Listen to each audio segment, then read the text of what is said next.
Praise the Lord everyone. प्रभु आप सबको आशीष शुभ बरकत दे। जैसा कि आज का अनमोल वचन है कि डैनियल 6 उसका 10 वर्ष, जब डैनियल को मालूम हुआ कि उस पर हस्ताक्षर किया गया है, तब वह अपने घर में गया जिसकी ऊपरी कोठरी की खिड़कियां यरूशलेम के सामने खुली रहती थी, और अपनी रीति के अनुसार जैसा वह दिन में 3 बार अपने परमेश्वर के सामने घुटने टेक कर प्रार्थना और धन्यवाद करता था, वैसा ही तब भी करता रहा।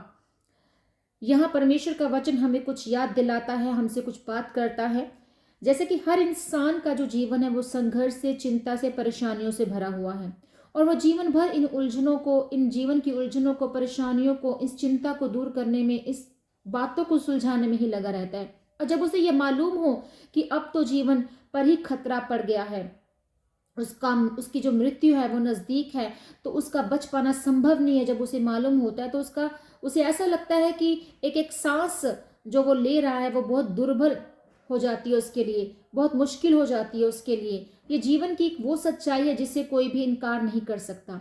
डैनियल को जब पता चला कि उसे राजा की मूरत के आगे दंडवत करना, उसी की आराधना करनी, और अगर वो ऐसा ना करेगा तो उसे मृत्यु दंड मिल सकता है, तो पर फिर भी उसने परमेश्वर के आगे वैसे ही खुद को प्रेजेंट किया, वैसे ही प्रार्थना करता रहा, घुटने टेके और प्रार्थना की और परमेश्वर से मांगा। वो घबराया नहीं कि इसका अंजाम जो है वो मृत्यु दंड बताया गया है, फिर भी वो परमेश्वर पर आशा लगाए रहा। आज हमारा जीवन भी ऐसा ही है, चाहे जैसे भी हालात हो, हमारा सारा जो ध्यान है, आशा है, वो परमेश्वर पर होनी चाहिए। चाहे वक्त और हालात कैसे भी क्यों ना हो, यहाँ तक कि मृत्यु भी हमारे सामने खड़ी हो, हमें आशा परमेश्वर पर लगाए रखनी चाहिए। प्रभु आप सबको आशीष बरकत दे। आइए प्रार्थना करें। प्रभु जी परमेश्वर पिता, मैं आपका धन्यवाद करती हूँ प्रभु कि बुरे समय में हिम्मत और आशा प्रभु जी आपने हमें सिखाया कि बनाए रखना। और परमेश्वर कितना भी कठिन समय क्यों ना हो, आपने कहा कि जैसे डैनियल ने मेरे आगे प्रार्थना की, वैसा ही तुम लोग भी बनो। मेरे परमेश्वर, आपने हमें इस वचन के जरिए सिखाया कि हालात जैसे भी हों, परिस्थितियां हमारे विपरीत कितनी भी क्यों ना हो, हमें आशा, विश्वास खुदाबंद तुझ पर लगाए रखनी है, तुझसे मांगना और तेरे आगे प्रार्थना करनी है। मेरे परमेश्वर, ऐसा मन मुझे और सुनने वाले तमाम जन को खुदाबंद जी दे दे। मेरे परमेश्वर, एक एक जन को छू और ब्लेस कर, प्रार्थना की वेदी इनके जीवन में बन जाए।